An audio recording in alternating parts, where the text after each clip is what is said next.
Hey everybody, Mark here from Pondworks. This week we're looking at water lilies. Now, water lilies, we all gotta love them. You know, some fantastic blooms, some really magnificent colours out there, and some great patterns on the foliage as well. So this week we're actually looking at dividing up a water lily. So this is what happens. This is a service that we do offer, and in our pond maintenance, we do carry out lily repotting as well. But there's a lot of you out there that want to do it yourself, and fair call for it. So I'm going to show you the method that we use to repot our lilies, and if you choose to engage us to repot your lilies, this is what you can expect. All right, let's get into it. Okay, so today I'm going to show you how we repot our lilies, the process we use, and look, everyone's got their own opinion as to how well these things work. Each their own. What works well for one person may not necessarily work well for another, but this method's been working well for us, and yeah, without further ado, let's have a look. Okay, so one of the first things we really need to take into consideration when we're repotting our water lilies is the size of the pot. Now, quite often or not, this is the dirty one. Haven't got any clean ones of these. This is the size pot that when you bought your water lily from the nursery or wherever you've got them from, you're in a 170mm pot. Okay, not real big, not real small. Good for the first growing season, but then yeah, your lily's going to get cramped up, and it really needs to be repotted in order to flourish and thrive. Okay, now there's a few different pots out there in the marketplace. You'll see these netted pots full of little holes. Look, I'm not a fan. Yeah, the roots get through these very easily, and before you know it, you've just got a big root ball growing in your pond. And they're a bit hard to trim, and you start trimming them, and before you know it, the pot's broken. And yeah, so, look, they probably do have their right purposes. I just haven't worked out quite what that is yet, but everyone's got a different opinion on these. So, the pots we like to use are these. Now, some people also like to use larger again, and pots without holes. This is actually an orchid pot. Now, they're a nice squat pot because lily roots don't need to grow down deep. Okay, they tend to more spread out.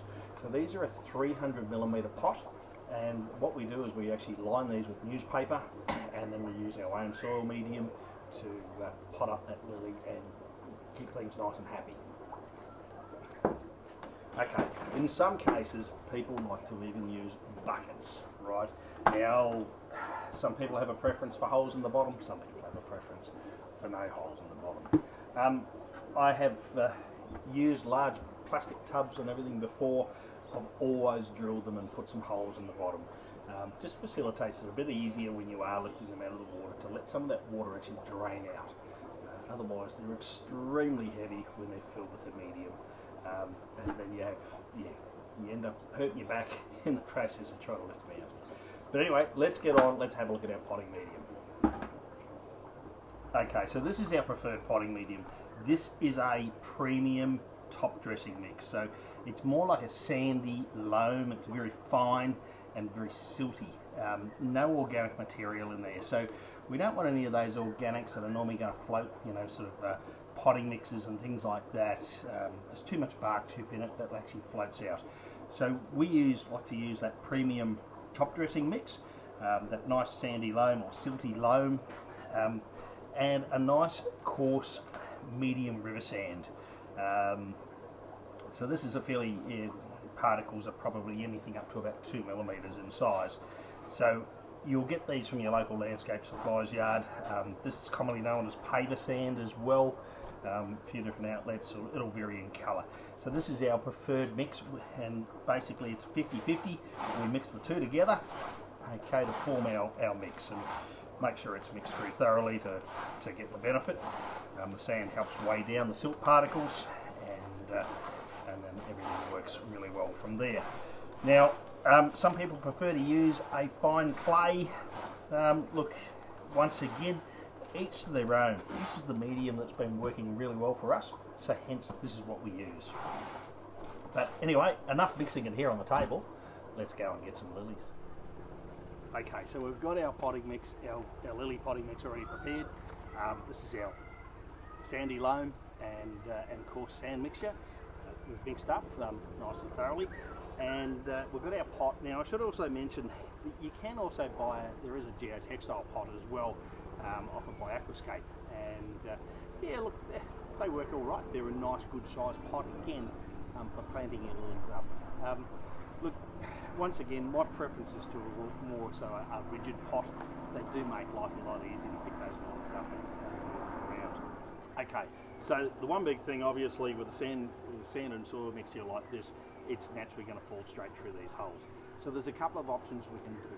One, we can use a couple of sheets of newspaper laid inside the pot, or we can, if you have access to it, use some geotextile fabric, okay, which I'm going to do in this case. So geotextile is still going to allow that water to pass through and still allow that soil to breathe, but it stops everything from falling through the holes. With the newspaper, generally what we find is that after a few weeks, the roots have started to find their way into the soil, bound up all the soil particles. As the newspaper dissolves away, okay, there's enough root matter there to actually retain that soil and stop it from falling through. I have seen pots that we've pulled out some years later, and yeah, they've been still got newspaper in the bottom. So I suppose it all comes down to whether you read the Sunday paper or the Saturday paper. Maybe there's a different paper quality out there. But anyway, let's start filling this up, and let's get some soil in here and pull a lily out of the pond that needs repotting.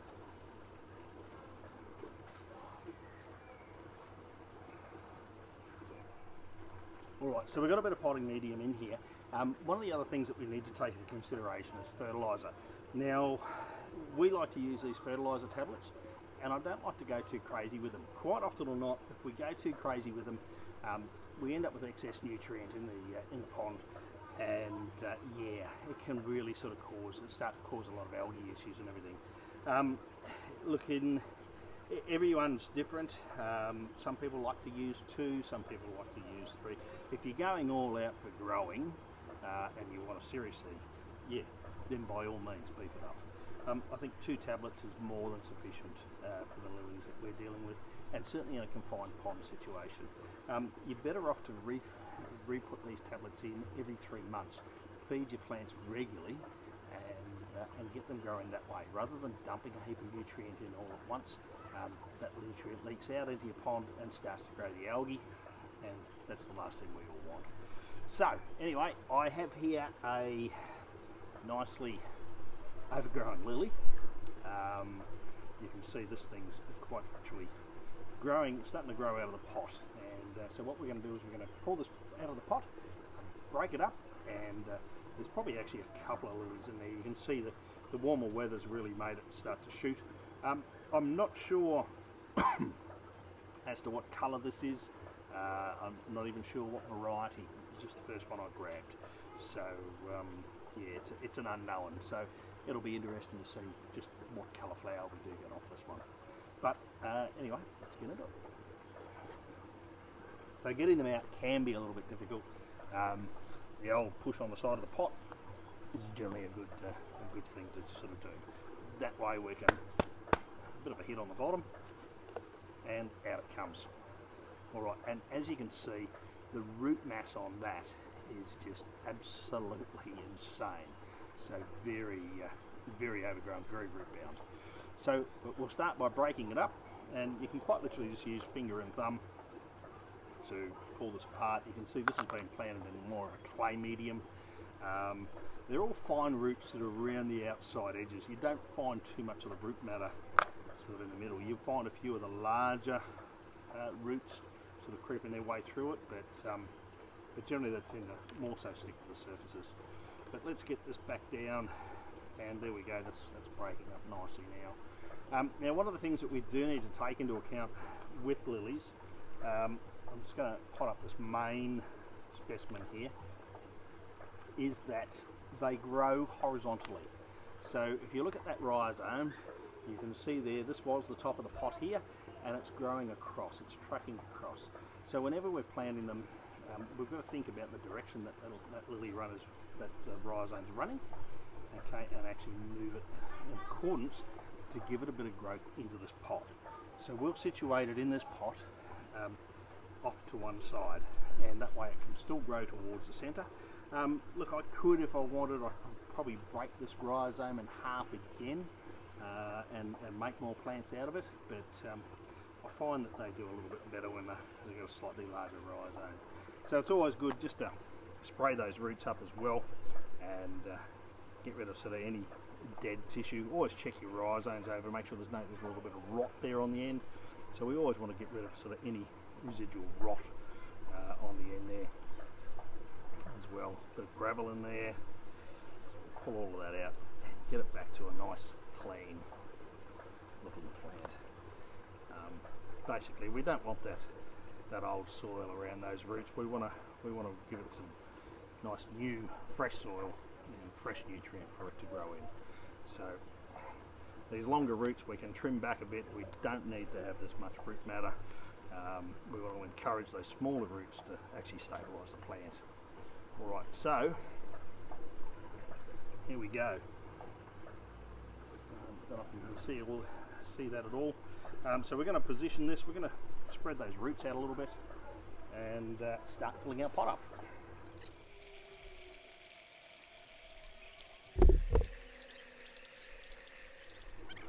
Now, when we get about this high, I tend not to, I do like to sort of pack that soil down a bit, but I don't like to go too much higher. Now, the reason I don't like to go too much higher is I want to get a layer of gravel in here over the top, because unfortunately, in our pond with so many goldfish, they faucet their way through and basically get into the dirt, and then we end up with a nice dirty looking pond as they stir all the medium up. So larger size gravel, I sort of find of that 20 to 40 millimetre size, works really well to help stop and keep the goldfish out. The bigger the goldfish, the bigger the gravel. But anyway, let's grab some gravel and finish this off. Alright, so we've got some gravel here. We're going to simply add that in, spread that around. Yeah, I like this larger gravel. It just really helps stop the goldfish from getting in between.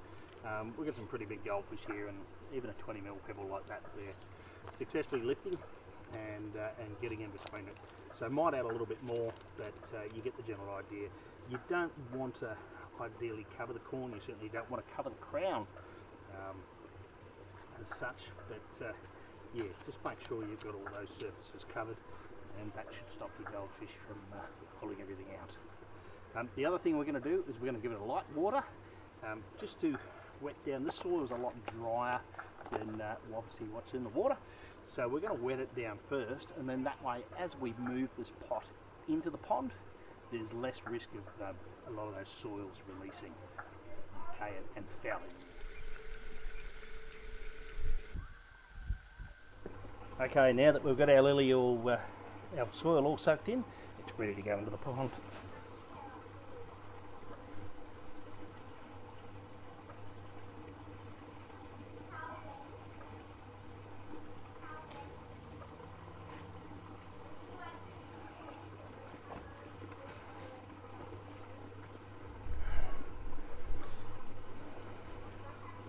Okay, so there we have it. There's our lily sitting there in the pond.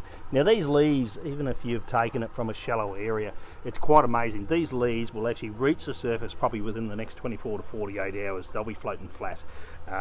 Bit of fertiliser feed in that pot as well. The lily roots will quite soon find that within a week or two. This will have multiple leaves on it. Now these pots are available for sale. We do have these pots available. We also have access to the geotextile pots as well if you want those, the aquascape ones. We do have numerous lilies here also available. Now, potted up like this and established after a couple of weeks, you're looking at $40 for a lily in an established lily in a 300 millimetre pot. So this isn't like your 170 mil pots that you'd normally see down in the nursery. These are big pots. Now the big result with big pots mean big blooms, big leaf foliage. Obviously the deeper water as well goes a long way in helping create those larger leaves as well. So hopefully that gives you a bit of an idea on just what we do. We do offer a lily repotting service along with a scheduled maintenance call as well. So if your lilies do need doing, then by all means get in touch with us. We can come out, clean your pond out and repot your lilies at the same time. So please enjoy, like, comment and subscribe. We need those followers and help spread the word about what we're doing with ponds. Other than that, have a fantastic day everyone, and we'll catch us on the next one. Cheers.